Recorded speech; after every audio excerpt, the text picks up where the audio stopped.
So without further ado, I'm going to get into our presentation. The first few slides here, the first 8 minutes or so, is going to be a little bit redundant for those of you who were at the first meeting, because there's some important highlights that I do want to hit, so it's worth repeating. The facility study that we're working on right now, we started this work back in November of 2020. At that time, we initiated a long-range facility plan because we had certain things that were on our radar. We were looking to potentially expand our career and technical education courses at Mukwonago High School, so we talked about renovating certain spaces to expand what's already a successful program to make it even better. We lost 2 4K community partners as a part of our 4K offering, so we had to bring certain programs in-house. We were looking for permanent locations for our SOAR program, which is an alternative setting for 9th and 12th graders, and also a permanent setting for our 18 to 21-year-old program, which is for students with intellectual disabilities. We continue to teach those kids past for 3 additional years to get them ready to live life independently in a residential setting. And then we also were focusing on that time at Parkview Middle School. It's one of our oldest buildings. It has small class sizes. We're going to walk through some of that material again tonight. As for where we are right now, we're looking for community feedback. We've done a lot of talking at the administrative and school board level, but we're going to share ideas with the community, because ultimately what we do or don't do is going to be decided by folks like you. So we appreciate your time and we appreciate your opinions. Right now we are in April and May, where this is the second of 4 meetings. We have 2 more after this. The next one will be with a focus on Mukwonago High School at MHS, and then we'll have a wrap-up meeting at Clarendon. The school board will take that feedback that you offer, reevaluate to see where we are through the summer months. At that point, we'll decide if there's certain ideas that we're hearing from the community that is worth pursuing further. At that point, we would offer a survey to the community to ask specific questions, with specific price tags involved, to see what the community support would be. And if there is community support, we'll go on from there. But first, we need to hear from the community. Okay, so that's our timeline throughout the rest of this year.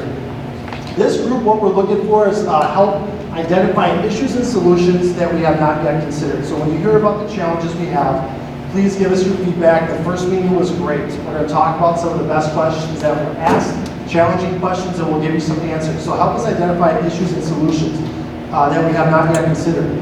Help us confirm our needs, and then provide feedback to the school board and administration to identify our immediate priorities. All right? Tonight's topics, we're going to review some things from meeting number 1, make sure we have answers to the questions that we have, talk about our 4K program, our elementary buildings and the challenges we have there, and then also the solutions.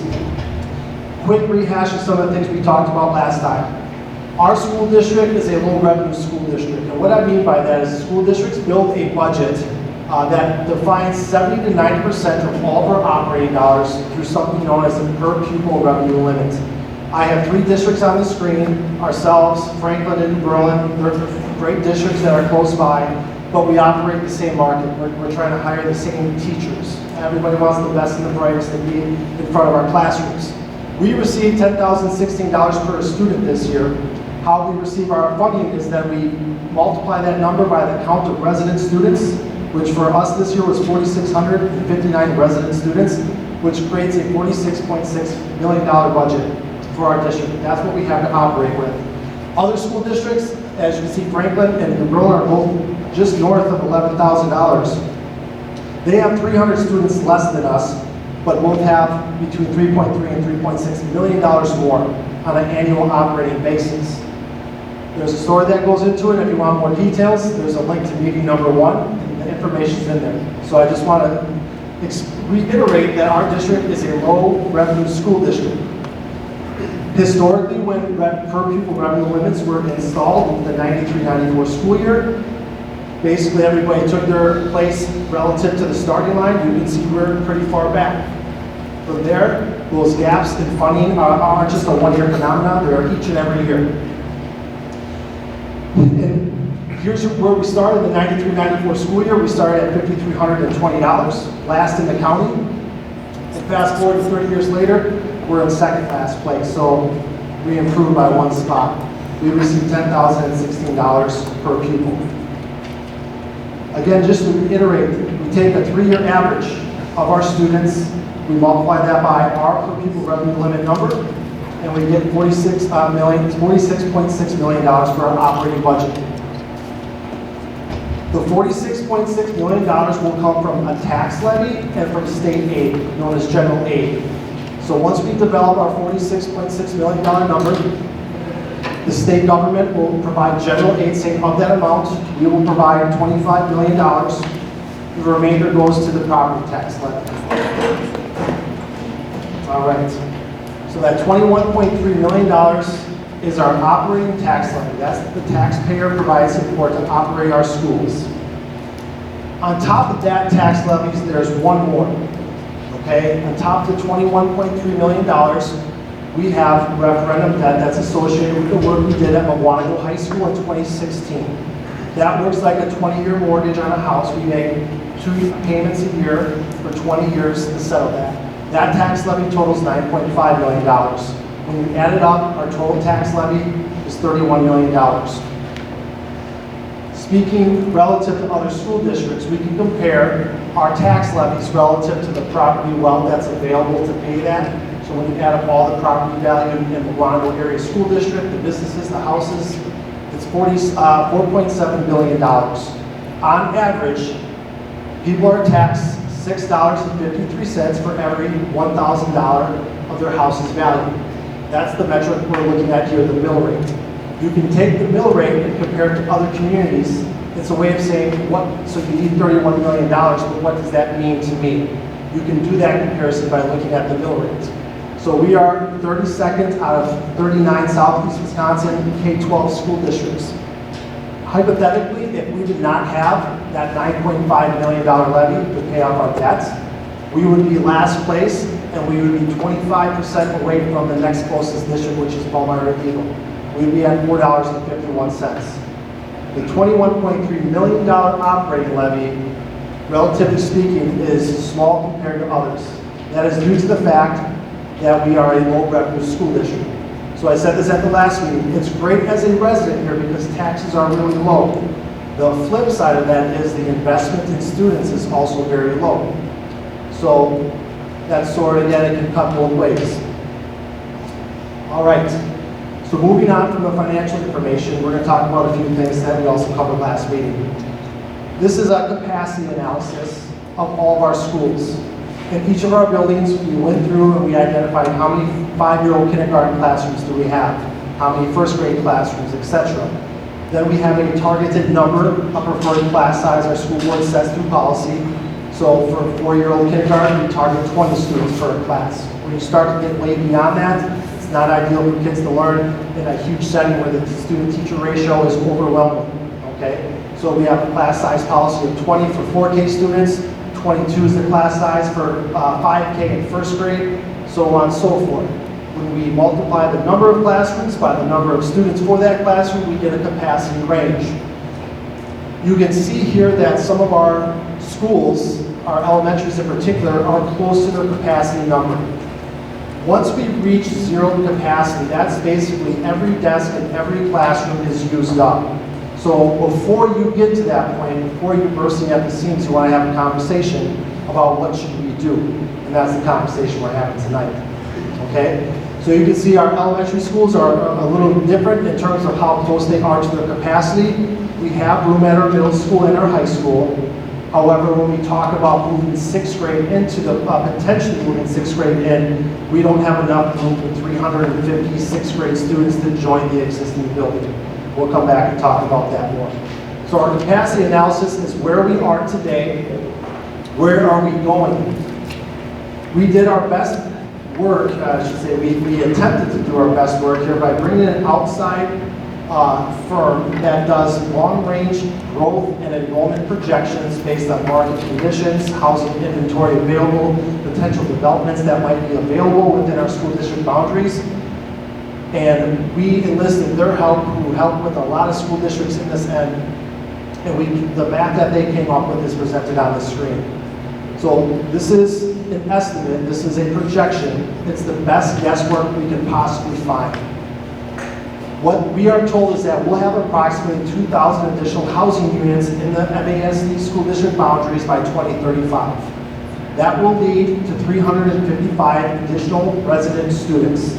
the majority of which will be in elementary school in 2035, a slight increase in students at the middle school, and a slight decrease, but not too material, at the high school. And we'll talk about this here in just a couple of slides, but in terms of the long-range population study, if we were to shift 6th grade out of our elementary schools, that would immediately alleviate our elementary capacity issues. However, that would also immediately stress out the middle school beyond what it can handle. So that is the challenge we have to think about. What should we do? So from here, I'm going to pivot and talk about a number of questions that the community asked at our first meeting. We presented some ideas about how can we accommodate 6th, 7th, 8th grade configuration. So we're going to talk about some of the questions and provide answers here. So one question that was asked, has the district considered an all kindergarten building to alleviate elementary capacity issues? The answer is yes, we did consider that. But to do that, I should back up for a second here.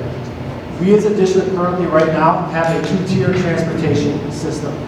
We have a flight of buses that leaves our terminals at about 6:30 in the morning, picks up our middle school and high school students, drops them off by about 7:20, 7:30, and then they go right back out to pick up our elementary students. So those are the 2 tiers. If we were to make it a kindergarten only building, we would have to have either one of 2 things. One, create a 3rd flight that would take place after the elementary students are picked up, but that would be very costly. Our transportation budget is the 3rd biggest line item in our budget at $3.2 million. We would exponentially add to that transportation cost, and that's in a tight operating budget. That's hard to do. So there's the challenge there. If we were to pick up all the elementary students and the kindergarten students who are going to go to the all kindergarten building, those kindergartners, use North Prairie for an example, as they're being picked up to go to Prairie View Elementary, we would pick up all kids, drop off 1st through 6th graders at Prairie View, 5K students would stay on the bus, and then we transport them to the all kindergarten building. That at times can be well over an hour for a lot of kids both ways. Our district is 90 square miles. So I don't think that's in anybody's best, that's not maybe the best game plan to keep a young kid on the bus for that long a time. So the point here is that transportation has to be considered when we think of some of our solutions. Talking about transitions, the question here is, has the district considered turning an existing elementary school into an intermediate 4th, 5th, and 6th grade? We have considered an intermediate 5th and 6th grade building, but when we do that, what we're doing ultimately is we are creating another transition that's already in place. So right now our students go from 5-year-old kindergarten through 6th grade, transition to the middle school. 1 year they're coming, the next year they're going, then they go off to the high school. Every time you create these transitions, research would say that there are some adjustments and some academic struggles that might occur because of those adjustments. So we don't want to create extra transitions whenever possible. We like to eliminate them at times when they make sense.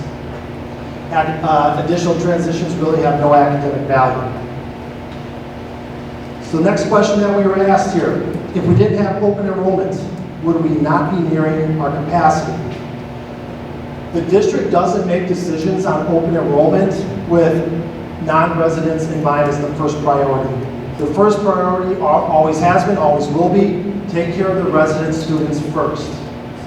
Once we have our students in their classes and we know how much room we have available, only then will we look at, are there students applying to attend a certain school? And if we have a couple of seats available in that class, and it makes sense without completely maxing that class out, then we will award some of those seats to kids who are applying for open enrollment.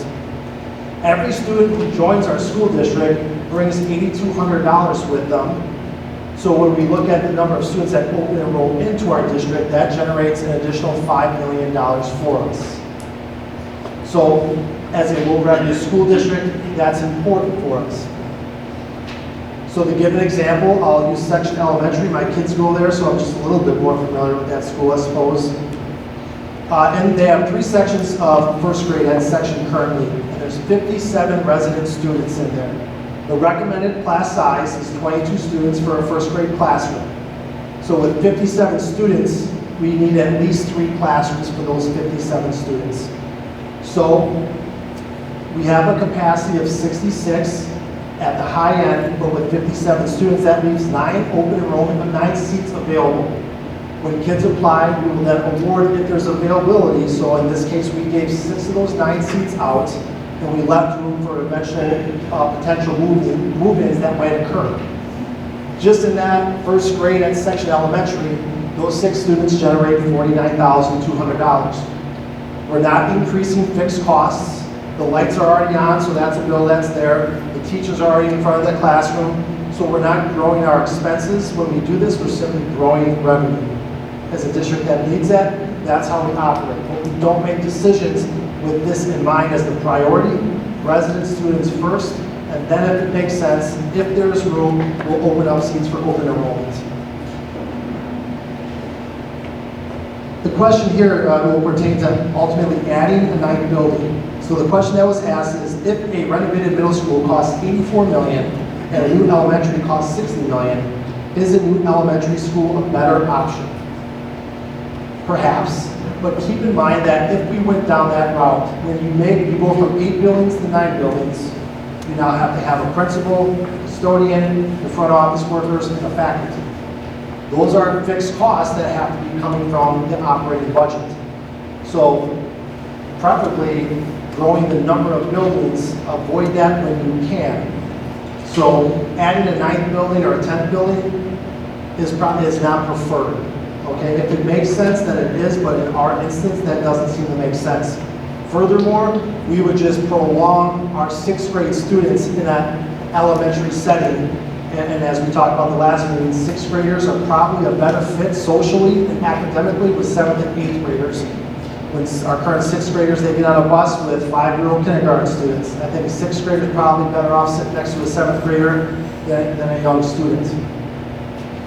At the last meeting, so this isn't really a question, but just a review, when we talk about a 6th, 7th, and 8th grade configuration, there are a lot of benefits for a 6th grader. The academic exposure that they can gain, world language, mathematics, music, career and technical education, business courses come to the front of the mind. Additionally, there are students who are of a similar age. There's co-curricular and athletic opportunities that will come with the 6th, 7th, 8th grade setting. So we're asking ourselves what's best for kids, particularly 6th graders. That grade configuration like this makes sense. Ultimately, we looked at a number of configurations for our middle school. The 6th through 8th grade setting for 1,200 students is the one that continuously rose to the top. The next row, we looked at 5th through 8th grade middle school students for 1,600 kids. So if we were to expand Parkview Middle School and bring 5th and 6th graders in, that would be a school of 1,600 kids big. Statewide, with students in this age range, we would be the biggest 5th through 8th building by 400 students.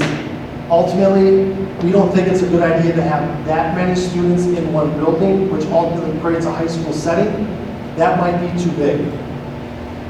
The next row was we considered looking at a 5th through 8th grade building a new one that could be considered, Mukwonago Middle School West, repurposed Parkview Middle School as Mukwonago Middle School East, geographically speaking.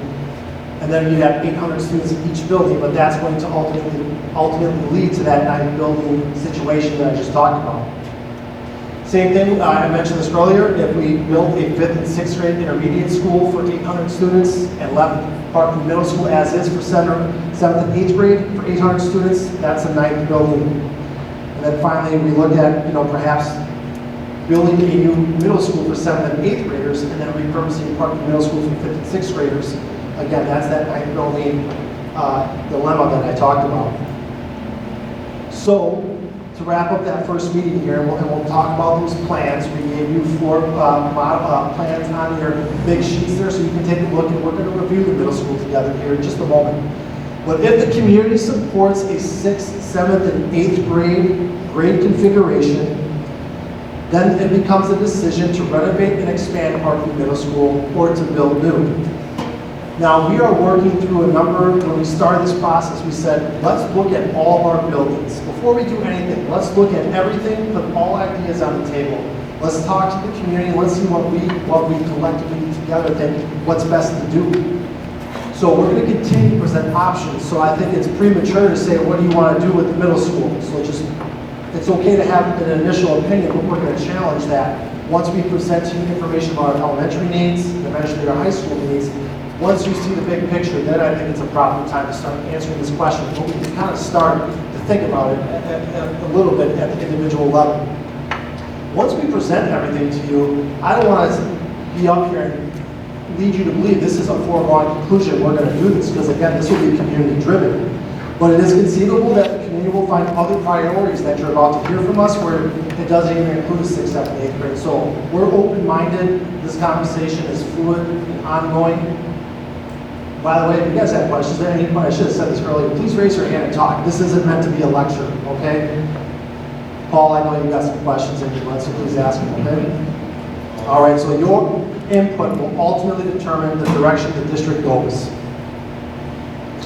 So at this time, we're going to just transition here and to talk specifically about the concept, the two concepts, to build new or to renovate and expand the existing building. Clint's going to take the microphone here and walk us through. If you have questions about the review record, please ask and Clint will answer. Thank you, Tom. As we were building the slide presentation, I swear every time we looked at it, there were more financial slides that worked their way back in. So good job, good job. We all have a PhD now in school finance, so it's good stuff. Just a quick show of hands, who was at the last meeting? And I probably should have done it the other way, I guess. Then who was not at the last meeting? So roughly probably 25–30%. So very good. So again, hopefully those that were here last time, good review. Those that were not, obviously a quick overview of the process. And as Tom said, we posted the previous presentation. I think we're doing video of the presentation. So if you're more of a video person, that option is available to you as well. Again, as we looked at the 6th, 7th, 8th, really for the concept of kind of this master planning exercise, it was really kind of a twofold exercise. It was really sort of almost starting with a new floor plan for what a new 6th, 7th, 8th building would be. And then obviously, as we try to work that into the existing building, it's a bit of a reverse engineering process where how do we fit that into the current Parkview middle school building. Obviously, this site currently has quite a few challenges, being on one of the more busy intersections in the community. So this document's probably a little bit hard to see, just given the quality of the image up here. Obviously, the printout is there before you. You can see sort of the remnants in this case from the aerial of the existing roof of the existing building. And then the big yellow blob that seems to be sort of encapsulating that building would be what we would propose for an addition. We'll go to the floor plan in a little bit. Hopefully that makes a little more sense. So as we looked at an addition to the existing building, a couple things we wanted to be mindful of. Number one, we did explore some options to expand to the south and really take up more green space, and the district was really a bit hesitant. While there is a lot of green space at that site, they didn't want that building to become kind of this big sprawling blob, more blob-like than it already is on the site. We also needed to address parking and drop-off. So there's a couple different strategies we have in place for creating some additional loops that are not existent with the existing building, along with this idea of this really long parent drop-off loop kind of connecting back up at the district office area. So again, we're trying to get that congestion as far away from the current intersection as possible. We've had a very, very preliminary discussion with a traffic impact analysis company just to kind of pick their brain. Hey, this is our idea, what do you think? Initially, again, kind of a favorable process, but if we go down this road a little bit further, we will likely engage that partner a little more heavily on a full traffic analysis of this site. As well as, again, potentially a new site, we would likely engage a traffic impact analysis to, again, help us determine what best practices should be taken on that. So I know that was one question I think I saw from the comments last time. So again, the idea is to try to minimize our footprint as much as possible here and retain a lot of green space. We're also showing a reconfigured track and field scenario here as well.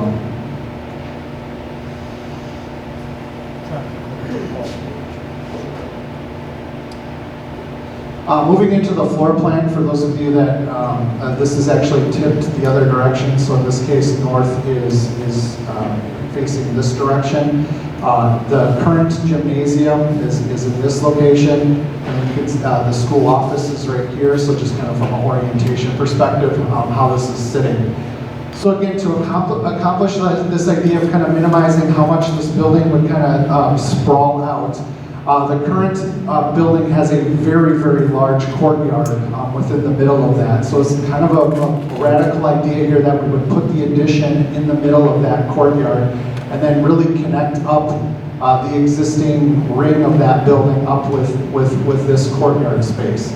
So the idea is this would be a two-story classroom wing with one grade level on the lower level, one grade level on the upper level, and then another classroom cluster over here that would be 2 stories. Right now the idea is this would be 6th grade, so they would kind of have their own wing of the building, if you will, smaller learning neighborhoods for some idea of flexibility of how they would create their curriculum. And then 7th and 8th grade would kind of be in the middle, easily accessible to all of the specialties within the building. So really kind of centralizing the classroom spaces and then kind of decentralizing the amount of traffic that would exist around the outside, because again, these would just be kind of the specials and special ed type spaces. We'd utilize the current gym for band and music and then construct a new gymnasium out front center here. So the next floor plan shows the second floor areas of that overall building. Again, this would be a difficult, challenging, phased approach. Last time one of the questions was how long would construction last for this? We'd probably estimate about 18 to 24 months for construction. One of the keys is having 2 full summers to do the amount of renovation work in it. I mean, in many ways, this is kind of a very similar project to the high school, where we had a significant amount of renovation within that project, as well as quite a bit of addition work that happened as well. Another just kind of topic is, again, as we kind of reverse engineer that program for what a new building would be versus what an existing building would be, we do lose some efficiency. So in the end, this project would be a larger building than a new building. But again, because we do have the existing structure, we're at about 84, 85 million total for this project. As stated, the new building really kind of exists in spreadsheet architecture at this point. So again, we have a building program that exists that again outlines all of the spaces that we are hoping to accomplish. Again, we're estimating a rough square footage. I'd probably say we're probably going to end up closer to that 250. That's where the budget is taken from. So again, as we think about a new building, that's the consideration for there. We do not know the site where that would be. I think the district has started to investigate that a bit. We would likely, for a new middle school, typically we would encourage about 20 to 30 acres. So again, how many of those locations exist within the community? And definitely will take a little bit of time to identify it. One comment was made last time of well, could we just locate the new facility at the current site? So based on another middle school project of roughly the same size, I kind of took the overall size footprint of that building, and so this is we would not obviously build a big square, but that would be very efficient. But basically taking the size of another middle school, just to give you a sense of, the fact that yes, I think we could very much do kind of a build it on the current site and then potentially tear down the existing building to redevelop the site. Again, if that was the solution that rose to the top as we move through this process.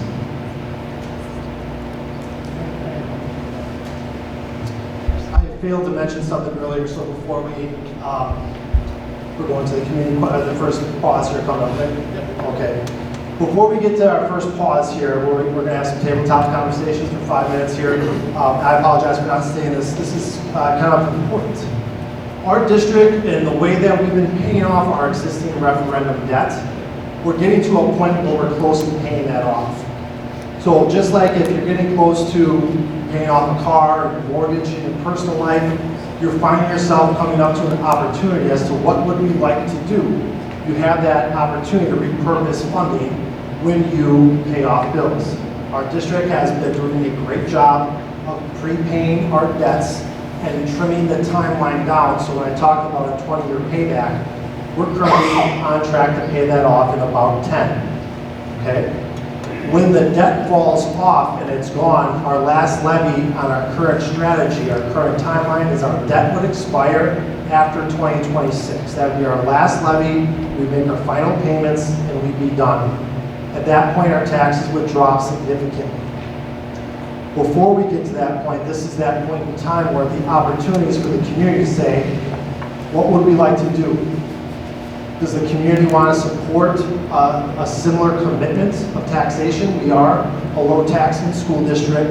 Is the community comfortable maintaining the current commitment or something similar? Perhaps maybe the community is willing to go a little bit higher than the current commitment, or maybe they want to pull it back somewhat. If we were, once we, as I said, get close to paying off our debt, the district would have an opportunity to do in the range of $80 million of work through a referendum question that would be asked potentially next April. So as soon as next year, and it doesn't have to be, it could be the year after, in 2025, or the year after that, in 2026, we have this opportunity where debt is falling off. Do we want to repurpose, or do we want to, I guess, sustain our current level of taxation in this community for the betterment of our schools, of our kids? So when we talk about some of these price tags in here, please know that doesn't instantaneously mean your taxes are going to go sky high. Some of these ideas will cause your taxes to go up. The question is to what extent. At the next meeting we have, we will begin to answer those questions more to the point. Everything we do is an estimation, but obviously I understand what the question is or what your questions might be. I live here too, we all have a property tax bill to pay. So we're going to do our best to answer those questions, but I just want to, I failed to mention that earlier, so I just wanted to address that. Okay, so let's pause for questions here. Does anybody have anything? Yes, sir. You can say the question, then I'll repeat it so everyone can hear it. Go ahead. Yeah, absolutely. So on the 84 million roughly renovation of the middle school, what percent, because I think your study was 12 years, if I'm not mistaken, to 2035. Yeah, so we were looking for 2035, correct. So what, if you took all of sixth grade today, fast forward 2 years, you took them all today and put them in there, what percent capacity are you there? And with your estimation, what percent capacity are you looking to be at 12 years down the road? Sure. So forecasting ahead, how big would you build the building? And basically would it accommodate your fluctuations up? Right now, we currently have 1,100 students in grades 6, 7, and 8 combined. We would target to comfortably build the building for 1,200 students. It could accommodate more, but in terms of not maxing every single desk out and every single space out, we can comfortably accommodate 1,200 students. With the long-range facility plan, at the peaks of those, we would be able to do that. The trick is obviously when you do a project, you want to do it once, you want to get it right. But at that same time, you don't want to build it so big that you have vacant classrooms that you never needed because, well, we don't want to waste taxpayer dollars. We want to be efficient but smart. So to answer your question, looking long range, a building of that size would meet the needs that we would eventually need. Does that answer your question? Yeah, I'm just trying to get, like, fast forward to 2035, we have the same conversation again, but we did a little bit life. Feel old. I'd say no to that. Again, we're looking at 20 and 30-year solutions, not 12-year solutions. So we think that this is a long-term solution. Good question, thank you. Other questions? Did we answer everything for you? The first meeting, they asked a lot of questions. You guys are going easy on them. And that's fine, that's all right. Okay. So now, Clint, what do we have? So we're going to take a quick break here. We're going to encourage some tabletop conversations for everybody to have. We'll just feel this. So If you would take time to talk at your table and to write down some feedback, we will take this feedback. If there's questions that maybe you're not comfortable answering, we started a frequently asked questions Google document. Any questions you submit, we will add it and provide answers so that everything gets answered. So if you have any questions or comments regarding moving 6th grade to a middle school setting, talk at your table right now. If you have questions, write them down and just kind of see where some of your fellow residents might be at with it. So we'll take 5 minutes to have a conversation.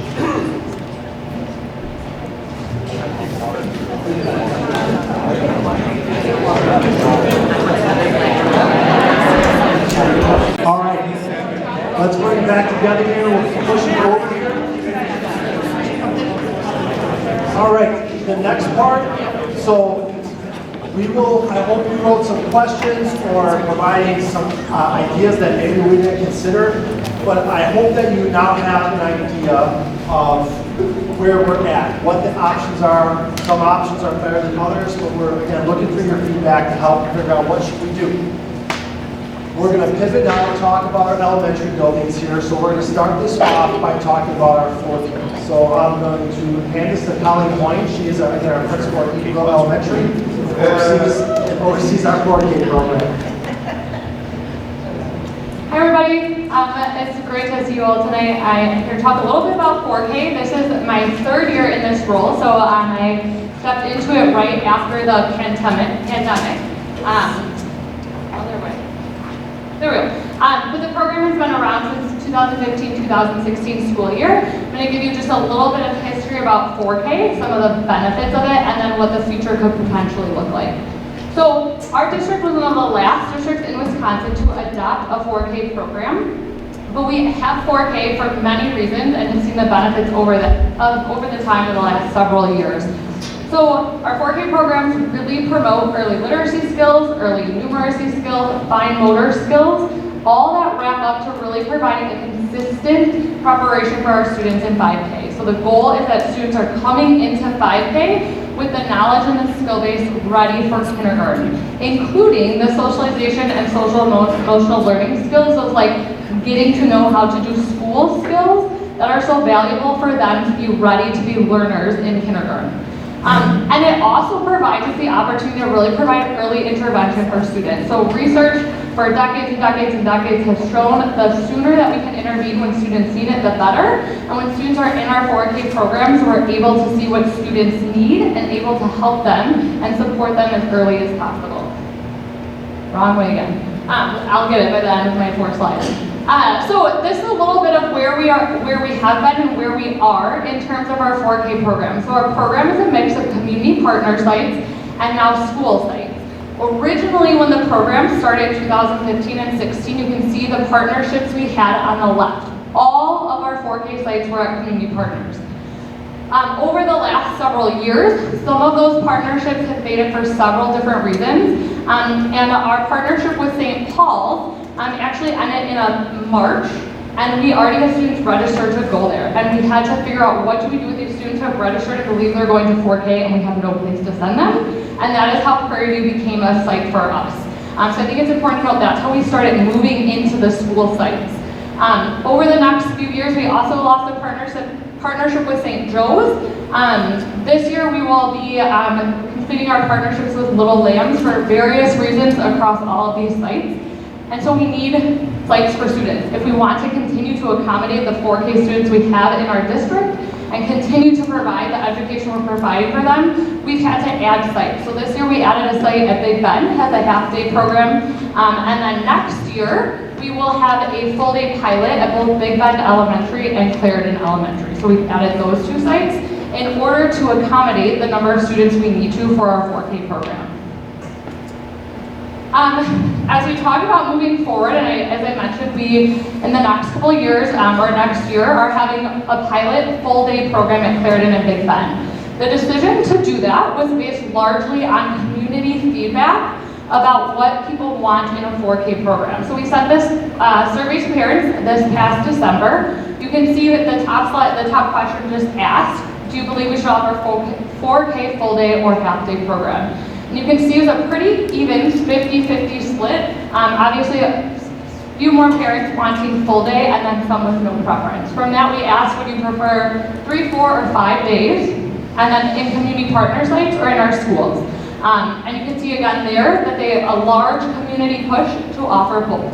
And so as we kind of move into the future, we want to meet this need. We want to provide the community with the opportunity to have choices for full day and half day of 4K. In order to do that, we really need more space in our classrooms to be able to do that. So when you offer full day 4K, you are offering space for 20 students. So as Tom talked about the class sizes earlier, our capacity for 4K is 20 students per class. If we offer 2 half-day programs, whether that's at community partner sites or in our schools, we're offering the capacity of 40 students. When you move to a full day, which our community wants, and there are so many benefits for, we have the capacity to serve 20 students. So in order to do that, in order to move and provide what our community wants, what's great for students, we need to have more space for 4K students and more classrooms to fit those, which would mean moving some of those places into our buildings. We don't have a lot of community partner options. We have relationships with the ones that are in town. There aren't that many other places where we could serve and find community partners, so the place to go is into our buildings.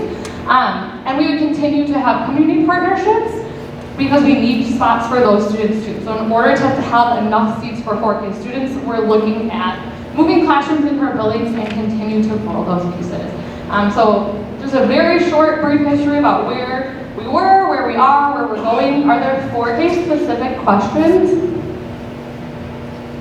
I feel like I should know the answer to this, but for next year, will you do the full day? At Clarendon, it's just the one full day, but here, will there be a full day and a half day? Or Just one full day. Yep, so right now we don't have the space in either of those buildings to offer more than that. So even offering those spaces, and I'm sure Inra and Sean could speak to that, is already pushing the limits of both of these buildings to move those classrooms into their spaces. Is that because the 6th graders are not out of the schools yet? They're not. So she asked if that's because the 6th graders were not out of the building yet. Obviously, that would definitely shift the dynamics. If the 6th grade classrooms were not in our buildings, then those classrooms, would be spaces that we could have. Now, I think Tom will talk about maybe later. There are obviously things that are specific to 4K that would have to be considered in those renovations. Right now, the 4K classrooms don't have bathrooms in them. They don't necessarily have the appropriate size furniture and wall space and storage things. So those would need to be considered. But obviously, that space in itself is a large part of the issue. Do you have the financials for 4K? Is it the same amount per student as it is? No, so 4K is not compulsory, so you don't have to send your student to 4K. Most commonly, currently I'd say, and in the past, it's been a half-day program at most school districts. However, there is a moving trend to having full-day 4K. That was why we asked the survey of our community, what do you prefer? We'd like to meet the demands of the community whenever we can. Funding for students in 4K, we get 60% of whatever that per pupil amount is. So our $10,016 gets multiplied by 0.6. That's how much funding we get. So we don't get full funding relative to a 5K student who's in the building all day. We get the full $10,016 for a 5K student, but only 60% of that amount for a 4K student. When the district pilots our 2 sections of full day 4K, we're not getting as much funding as we would like, but we are basically getting 60% funding to make a 100% investment into the class. If that's what's best for kids and that's what parents want, we're going to give it a try. Is that 60% regardless if it's full or half? Yes, it's 60% funding whether it's full or half. Our state government right now is writing our next biennial budget. That budget will tell us what increase that $10,016, what will that be next year, the year after, so that 2-year budget will tell us that. There are districts that are asking for full funding for 4-year-old kindergarten, but we can't just do that. It's a political process there, so we'll see how that goes. All right, other questions here? How many total 4K students do we have? How many total 4K students do we have? We currently have 230. And then do we limit enrollment? Or? We don't limit enrollments. We couldn't. It's public schools. Well, I guess I should say, are there more that want to attend but we don't have space? Do you expect I believe, So the question was, do we have enough space to accommodate, are you asking, do we have enough space to accommodate everybody's full day or half day wish? Yeah.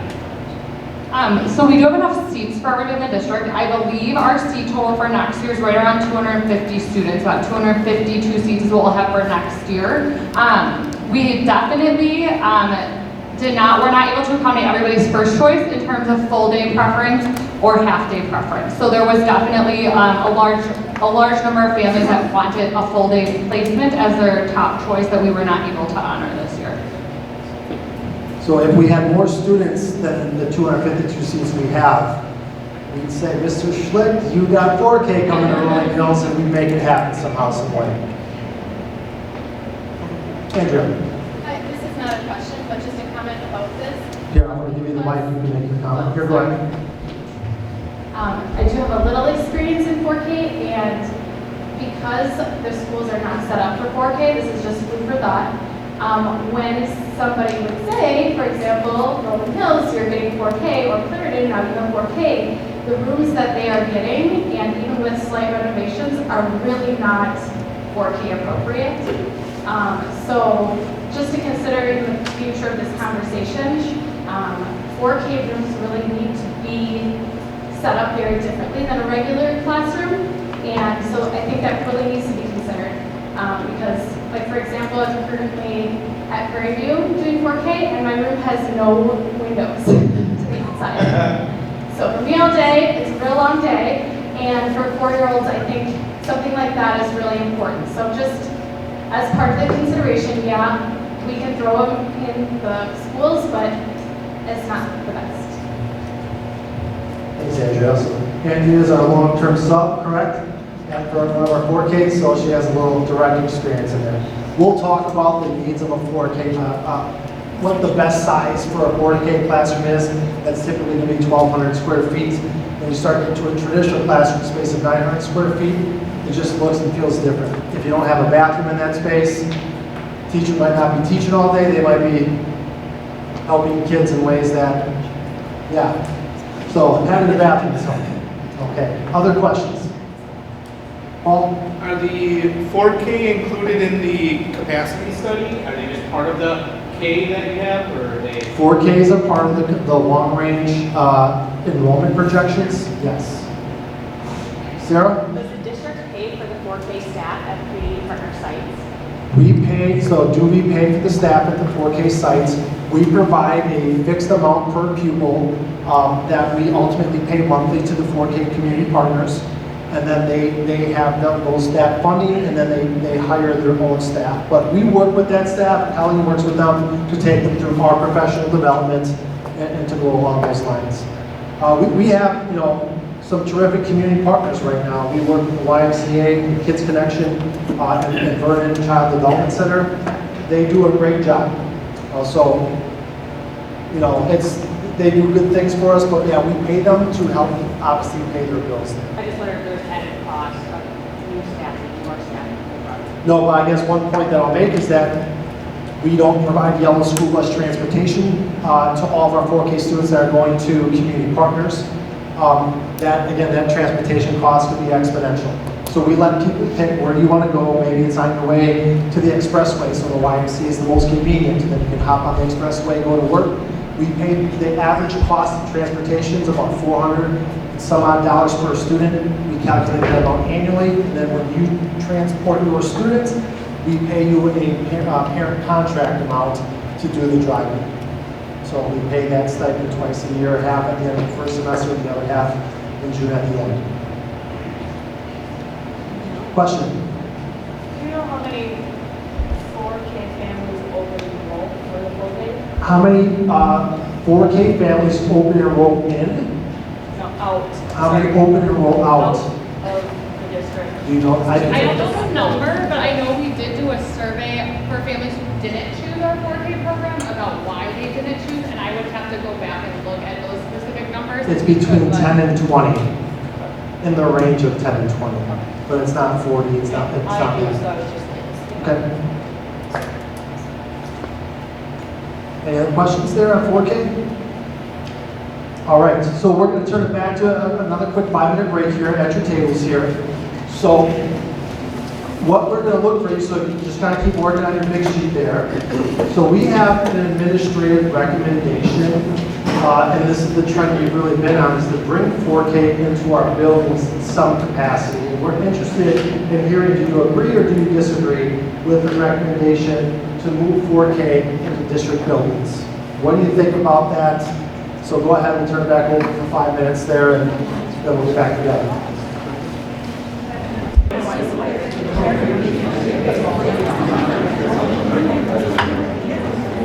And we'll keep pushing forward here now. So now we're going to come and talk about our elementary schools.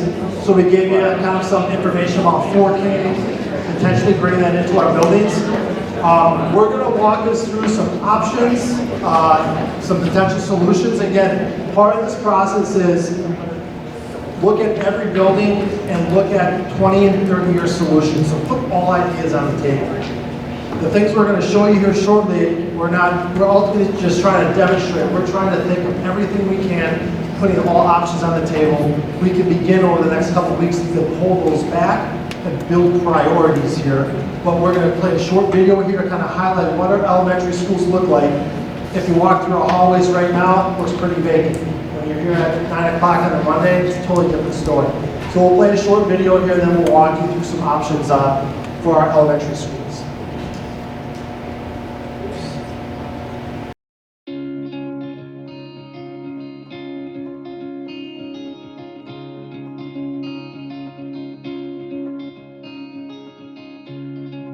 Hello, I'm Sean Waller, principal of Big Bend Elementary School. And I'm Valerie Voss, principal of Prairie View Elementary School. Sean and I are going to take you on a quick tour of elementary schools in Mukwonago Area School District.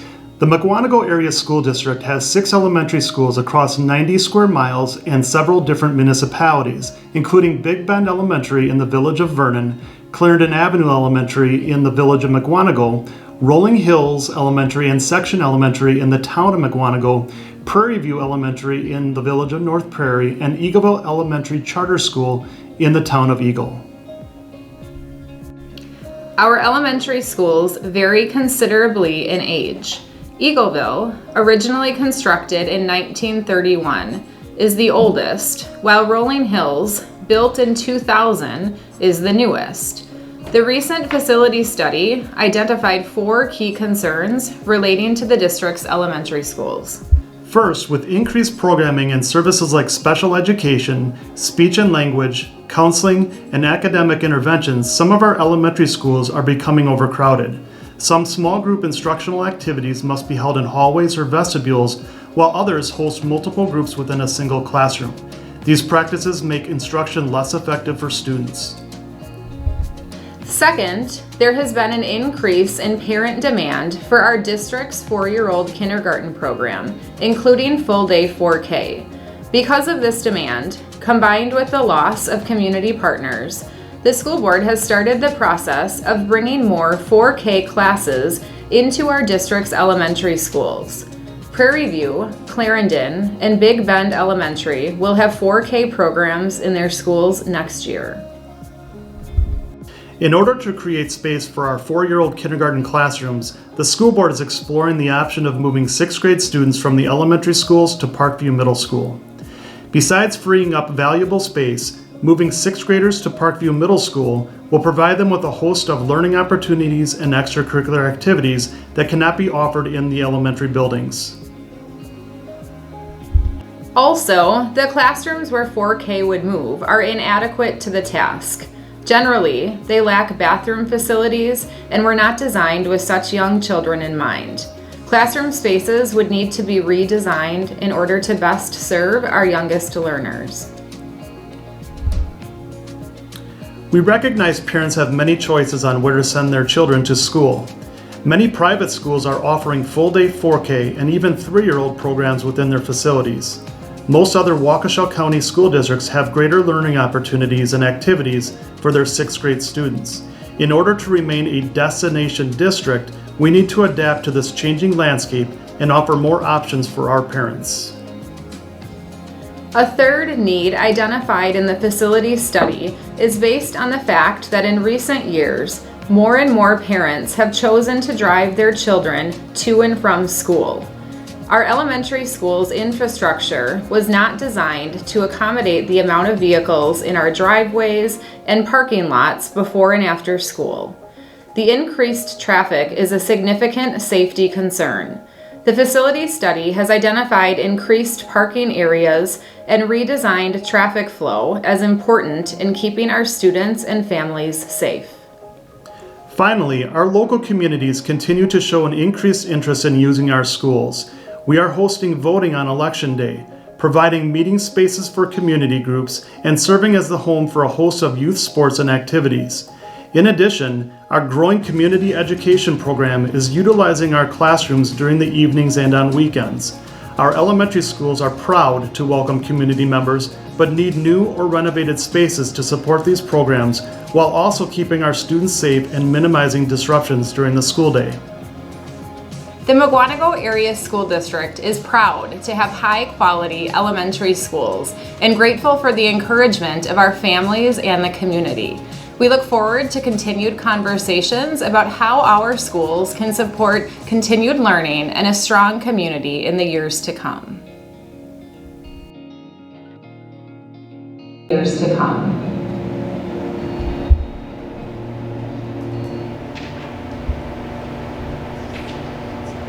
All right, so continuing on from here. So you hopefully have a better feel for our elementary schools and some of the challenges that we have from that video here. As we talk about some of the challenges, we talked about capacity concerns here already, learning opportunities for 6th graders, infrastructure. So just a quick note on this. We have a 10-year capital plan for all of our buildings. As we take a look at this, we have all 6 elementary schools, and they each have various needs over a 10-year period. For example, if you take a look at Clarendon next year, there's $3 million worth of potential projects. Whenever a project is due, we take a look at whatever that is. Maybe it's replacing HVAC units or a roof. And if there's life left in that particular component or part of the building, then we let it go until it can't anymore. So we try to get as much life out of it as we can, but when it comes due, it comes due. At Clarendon next year, for example, we have to replace a section of the roof. That will be approximately $2 million. Rolling Hills, as we said earlier, was built in 2000, so that building is now 23 years old, and that roof there has really met its life expectancy. So there's a variety of needs and variety of price tags at those schools. For elementary solutions now, we're going to present just Big Bend Elementary. On the website that I've shared, we present all the floor plans and all the ideas for all 6 of our buildings, but we're just going to focus on Big Bend as an example because that's where we happen to be tonight. You're going to hear 3 concepts here. The one on the left is the all-in concept. The all-in concept basically says, take a look at everything. Find what you need, and so that's really dedicating 4K classroom spaces, giving them bathrooms. Having a separate gymnasium from their cafeteria. Right now, most of our elementary schools will combine the gym and the cafeteria in the same place, so that obviously puts a constraint on getting lunch started early, moving through that as quick as you can so that the gym space can be used for what it's supposed to be used for. There's also a number of classes, office spaces, etc. in our building that serve multiple teachers. So it's not uncommon to have an interventionist who's working with a student on academic recovery next to a speech-language pathologist who's trying to work with a student who perhaps has some of those needs. The all-in option is going to address conference rooms, small group intervention spaces, large group collaboration spaces, maker spaces, special education flex rooms, flexible classrooms for instances where maybe you're traditionally a 3-section building, but one year all of a sudden you've got a lot of kids who moved in, now you're a 4-section building. You need a flex classroom. Occupational and physical therapy spaces, interventionist spaces, speech language pathologists, psychologists, social work. English language learning, these are all the things schools do. So it goes way beyond just the traditional classroom setting. So we will take a look at the all-in option. From there, in the upper right corner, there's that box where we're looking at the reduced scope options. So saying, all right, maybe we can't do all these options. Maybe the community wouldn't support that at the end of the day. Let's pull it back. Let's renovate spaces where we need to. Let's expand where we must. But let's dial it back and do a reduced scope option. We also have to take a look at the limited modifications option, and that's just no expansion of any sort and doing just the basics that you really need to get by. So as you have 4K coming in, building bathrooms in some of those spaces. And then finally, we did ask our principals, pretend you have no budget. 4K's coming in, 6th grade maybe moving out. Can you make it happen? And the answer is yeah. There's better ways to do it here, but if we had to, sure, we could. So to talk about the all-in concept here, so we're taking a look at Big Bend Elementary here. The yellow spaces are expansion spaces. You can see that there's going to be about 25,000 new square feet of construction and 12,500 square feet of renovation. This concept here is the most expensive at $17.1 million just for this building here. You can see here that we're ultimately, and it's hard to see, I should say, you can't see here, but it's on the screen, a new library, an expanded ensemble area for student music needs, a maker space, spaces for English language learners, small group interventions, conference areas, additional bathrooms, flexible classrooms with bubble sections, as I mentioned earlier, and dedicated spaces for special education needs. So really, this is, the pink areas are renovations, the yellow areas are expansions. We looked at the all-in options for all of our buildings. If we did the all-in option at all 6 elementary schools, the price tag would be between $79 and $90 million. So we said, all right, pretend that we didn't have that much money. What could we do? Okay. Can we do something that's a reduction in scope? So staying at Big Bend here, you can see that the yellow area is the expansion, much smaller than what we saw previously. The pink areas, again, much less than what you saw previously. Here, we're ultimately turning 3 classrooms of 900 square feet approximately into 2 classrooms for 4K and turning that and adding bathrooms to those. We have a small expansion up here to add that a 3rd, 5th grade classroom. So we have 3 5K, 2 4K here on that side of the hallway. Another one there for a total of 3 4K, 3 5K. A dedicated space for special education and early childhood. But this is ultimately pulling this project back significantly. Less square footage for construction and renovation, and the price tag drops to $4.7 million. Looking at all of our elementary schools then, if we look at a reduced scope option across the district, again, this would add space in all of our buildings for special education purposes, add spaces for intervention rooms, getting appropriately sized 4K classroom spaces. 900 square feet is not a lot of space for 24-year-olds. 1,200 square feet would be provided in this reduced scope scenario. Dedicated bathrooms for 4K and 5K. And this option would ultimately give ourselves the opportunity, should we ever have to expand in the all-in option for whatever need there might be, these options would not prevent future build-outs. So this kind of fits into a longer-range plan. From here, we have a limited modifications option. So again, we're saying, what if we just focus on the immediate basics, the here and the now? So this dark area of Big Bend that we're seeing is really just saying, hey, we have, if 3 6th grade classrooms move out, we reposition as we must. We could take 3 classrooms and turn them into 2 larger 4K classrooms and add bathrooms. So here, we'd have 2 4K classrooms. We would still have some flexible learning space in the event that there's maybe a 3rd 4K section or whatever grade there might be. But by and large, the building is really left as is for the most part, but it's addressing the most basic modifications required to accommodate 4K. This particular budget is $680,000. And when we look at doing a similar concept at all 6 elementary buildings, this works out to just under $5 million. So obviously, this again creates space for our 4Ks up to 2 sections with some flexibility to add a 3rd. Some of our buildings will be taking locker room spaces. We have some old locker rooms here in this building. It's renovating certain spaces to give yourselves an option to say, we don't need this as a vacant locker room. Can we turn this into a classroom? Doing it only when we must. Again, these options here would fit into future master planning visions of the all-in options should we ever have an expansion of many neighborhoods that go to one particular school. So this would stop future build-outs if needed. So I went through that rather quick. I'm going to stop to see if there's any questions that we have right now. Mr. Murphy. Would the district be asking the public to support referendums on addressing the needs of the middle school and the elementary at the same time? That's up for you guys to decide here.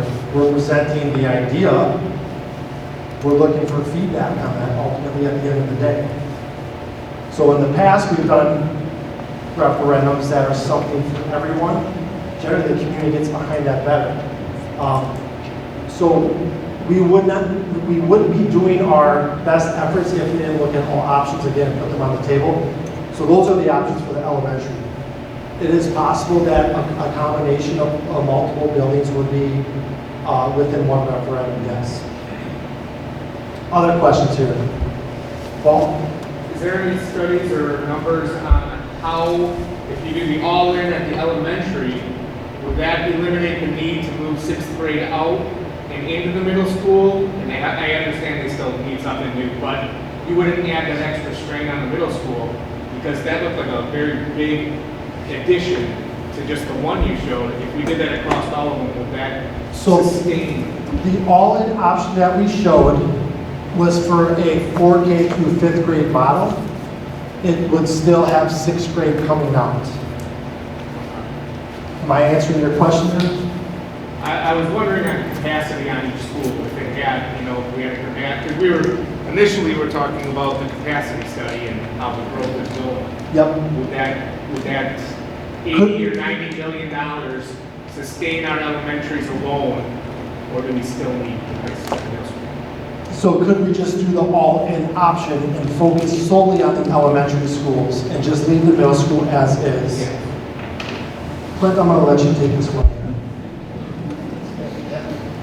Yeah, I think when considering the capacity study, it's a little bit rudimentary in that it's kind of a butts and seats type proposition, if you will. It doesn't mean, and it's taking a look at how the building is currently being used versus maybe how the building should be used based on current, trends and practices in education. What special programs maybe didn't exist in the 50s when the building was built, or the 80s or 90s that the district's dealing with. So the all-in option really was more of, like I described with the middle school, it was taking the approach of if we were to build this elementary almost as a new K-5 elementary, what are the things we should have within it? The spaces we should have, again, the specials and some degree of flexibility, some degree of collaboration within it, and how would we build it and structure that building. Yes, if the task was just simply kind of operating the buildings as they are now, just plugging 3 or 4 classrooms on the end of the building and say, we're good to go for 4K, I don't think that would be the correct approach long term, because again, all of the current challenges described above would not be addressed, right? So, it was really, again, about trying to create a master plan vision for what we think elementary school in Mukwonago should look like. And then applying that. And again, I think we're sort of working reverse engineering or working our way back as we say, yes, the middle school is a very high cost value. Maybe we can't do all of it at one time. So what are some ways we can not hamstring ourselves in the future to get to that future master plan, but do it maybe in steps. So maybe in this process, we identify what the top priority is. We say these things are on the list, but they're deferred. Whenever that might be is whenever that might be, but let's set the priority. Yes, Jill. Let's say the community gap behind building a middle school on a new site. Okay. So where is the projection on what we do with the old site, and financially, what does that impact? Sure, so the question is, if we were to build a new middle school on a new site, what would we do with the existing property that it's on now? That's a question we did answer in our frequently asked questions. So we could purchase a new building, a new site. We would try to keep that concentrated near Mukwonago High School for the purpose of busing, as I said earlier. The first flight of buses will go out to pick up 7th through 12th graders, or potentially 6th through 12th graders. And you gotta drop off middle school kids first, because they start earliest, and then the high school kids second, they start a few minutes later. So we need to stay in the vicinity of 83 and County Road NN. There are options, again, one of those options is perhaps our own site, but if we were to go to a completely different site, we could demolish and remove the building for about $975,000, and then we could sell that property for somewhere between $3 and $5 million. We could use those, and that depends on market conditions and anybody looking for a lot on the corner there? Neighbor price. So, Dollar General, we need some of those. All right, so we could take the proceeds there and apply it to some of these things here. Am I answering your question there, Jill? Okay. Mr. Werner, good to see you too, by the way. Thanks. So to put in context for property tax, average property tax paid, individual residential property taxpayer, if I remember correctly, when we did a $50 million referendum in high school, there was a very modest amount, and if I remember correctly, and I may be way wrong, but maybe you can bring it to a correct record, it was like only $100 a year for a $3,000 assessment to an individual residential tax rate. Yep. Okay, do you know what that actual number is? So we projected at the So last. what I'm saying is, what does that mean for an 84 million? And I understand interest rates are likely to change. I understand that back then we rolled off that loan and we were essentially debt-free. So it seems like a frugal investment for not a lot of money when you spread it over the entire 90 square miles. Sure. So we're trying to condense the things you said there and repeat that for the audience here. So going back to the 2016 Mukwonago High School project, we estimated that the mill rate impact would increase by 50 cents, okay, per $1,000 of a house's value. The actual increase was 5 cents. Okay, was 5 cents. So property values went up significantly, and so that it was a much smaller amount, $50 on a based on whatever amount your house happens to be. So 84 million. So again, when we talk about 84 million, with debt falling off and potentially bringing new debt onto the amount of 84 million, our taxes would go up slightly. We could borrow in the range of $80 million with keeping our current tax commitments throughout the district. But once we start to exceed $8 million, then it's going to start to go up a little bit. So I think if I'm hearing your question correctly, if we did 84 million, what would it look like to the community? There wouldn't be a very large gain, a jump in taxes. Would there be one? Yes. Would it be something I call significant or material? I don't think I'd call it. Am I answering your question? Okay. Other questions? Matt? Have you evaluated the tax impact for the options? Have we evaluated the tax impact? No. We are in the process. Well, we have. We're working on refining those numbers. We're going to present that information at the next meeting. So we'll say, what if we borrow 90 million? What would that look like? What about 115? And going up from there. So we'll present a number of options so you can start to understand what does this mean to me. We'll bring that back in the third meeting. We're working on refining those numbers now. Once you see all the options and you start to think about what should we do here, we'll start to answer that question specifically. I realize that's certainly on everybody's mind. Did I see correctly, I think I missed it, on the all-in option, that included a separate space for voting? Is that part of? So the question is, if the all-in option would then have a separate space for voting, not necessarily just voting, but we would have expanded spaces where we could accommodate more community-based events. So we held voting here not too long ago. We've also in the past had done it at Rolling Hills. the community demands on our buildings here. So I would point to Paul Skobiak, who serves as our president for our youth wrestling organization, which is one of the biggest in the United States. They're in this gym on one Saturday a year, and it's completely filled. How many pizzas did you make last year, Paul? Over 5,000. Over 5,000 pizzas, which provides the financial means for the wrestling club to do what they do. But that's an example of our community. It's not just voting, but these are community assets. We always try to make these available for the community whenever we can. The all-in option provides greater ability to do things like that, but not specifically for just voting. What would that actually, I mean, I know we don't have an actual, but what are you envisioning that looking like a space like this?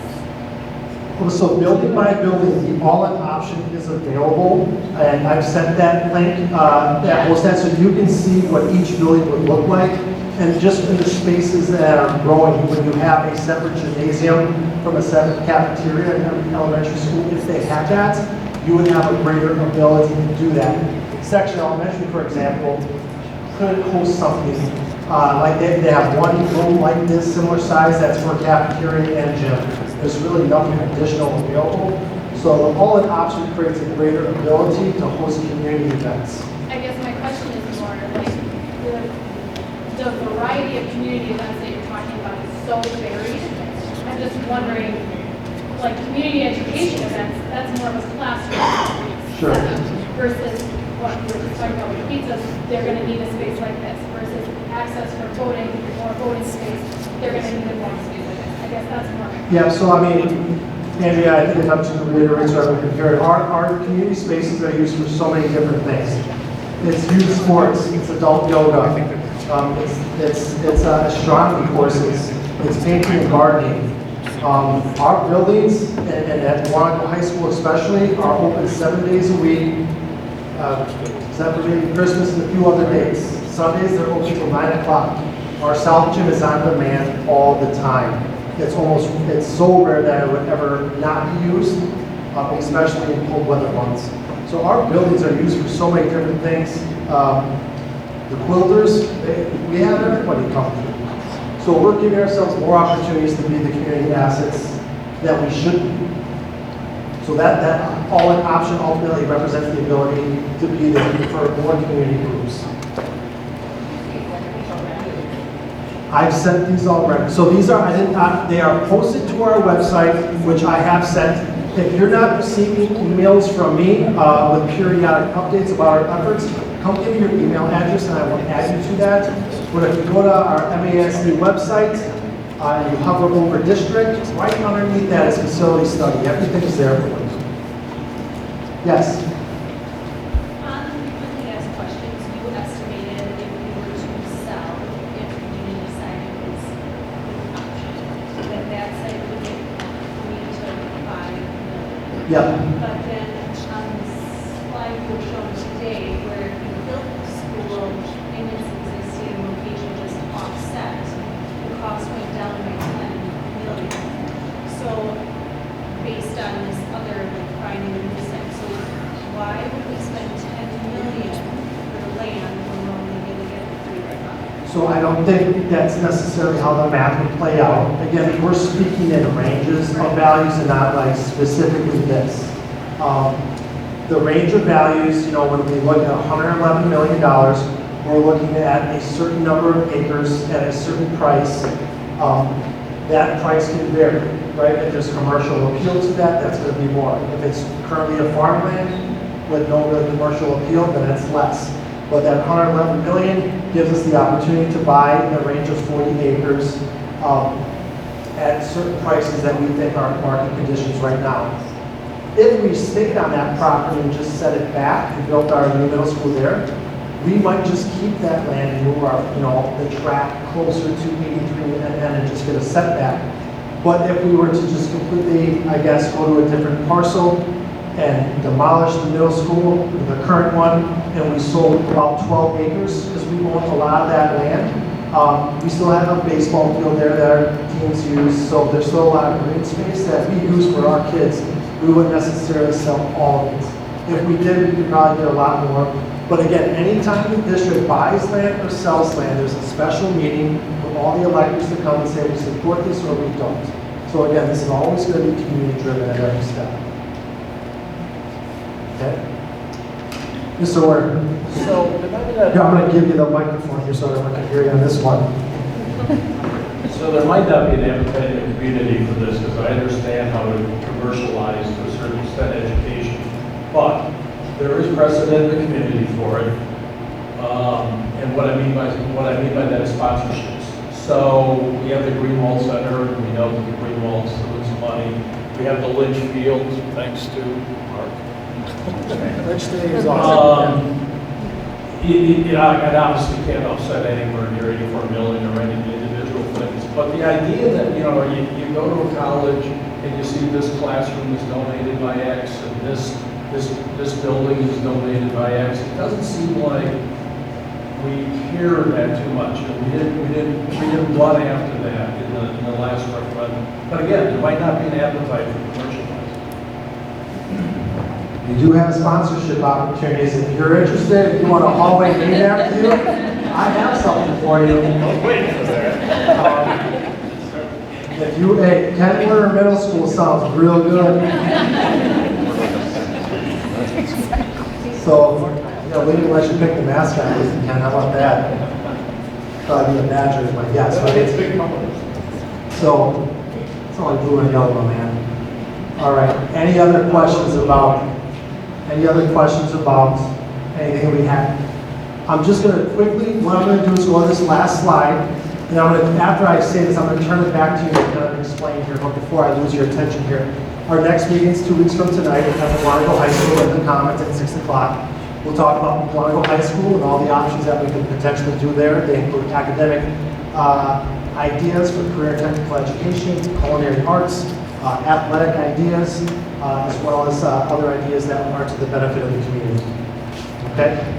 But jumping back here, this is the last piece and the last conversational piece, and then we're done for the night. Thank you for your time and your effort. The last thing we ask you to do is on the right-hand side of your big sheet of paper there, is that we have 4 options. And these aren't final options, but just to get a better feel for how the community feels, we're setting up 4 options. Option 1 is how would you feel if we built a new middle school and then did the reduced scope option? Okay, so we have the all-in option, the reduced scope option, and then the limited modifications at our elementary schools. So this is right in the middle there. So if we did a new middle school and a reduced scope option at the elementary schools, and we also have other district needs, which are TBD, and that's the next meeting, the last meeting where we're bringing new ideas to you. If you feel strongly about option 1, just put your tally mark there. Leave here tonight choosing one of those 4. Option 2 is again building a new middle school, but doing a lesser amount of projects at the elementary school. The limited modifications at $5 million rather than 18. Okay. Options 3 and 4 are both predicated upon a renovated middle school, so keeping what we have. So we're dropping that price tag from 111 million to 85, and then doing either an all-in elementary option or a limited modifications option. Okay. If you have other questions that we didn't ask, please write those. There's a box there in the lower right-hand corner. Give us your notes, even if it's just a comment. We like those. So give us your questions, give us your comments, and if there's one of those 4 options you feel strongly about, please put it on that big sheet and just choose one if you don't mind here, so we get a really accurate idea of how you feel. Question? Could you put the slide back up that has the example options from Big Bend, so we remember what reduced and what it kind of looks like? Is this the slide you want here? The goals accomplished, space for special education, space for educational I intervention? thought you had one where there was, go back, this, yes, There you that go. one, thank you. All right, so again, the all-in option is the most expensive. Reduced is about 18 million, limited modification is 5 million, no modification is no dollars. You can make an option if you want. You guys, this is your community, so your ideas is what you want, whatever that might be. Is there anything else worth mentioning right now? So with that, take the time you need to kind of do that last step, and then when you guys are done, free to go. Thank you all very much for being a part of this process. We appreciate the time you gave us here tonight.